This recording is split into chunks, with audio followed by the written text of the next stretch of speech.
In patients with metastatic melanoma, the 5-year survival rate remains poor.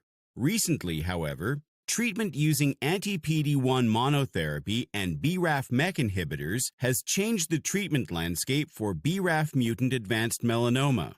Nevertheless, evidence comparing these treatment options and discussing optimal therapeutic sequencing strategies remains scarce.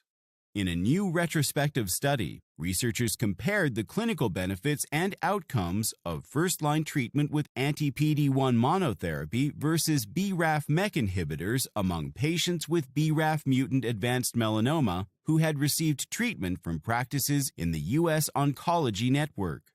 224 patients met the inclusion criteria, of which 36.2% had received first-line anti-PD-1 monotherapy treatment, while the remaining 63.8% had received first-line BRAF-MEK inhibitor treatment.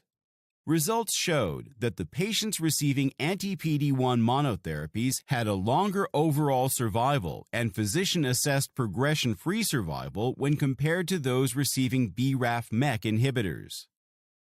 Anti-PD-1 monotherapy treatment was associated with a decreased risk of progression or death among patients without such an event within the first 6 months of treatment. This association, however, was not observed among patients who experienced an event within 6 months of treatment initiation. To conclude, this study provides insight into the real-world treatment landscape for BRAF-mutant advanced melanoma. These findings suggest that first-line anti-PD-1 monotherapy treatment may be more clinically beneficial than BRAF-MEK inhibitors.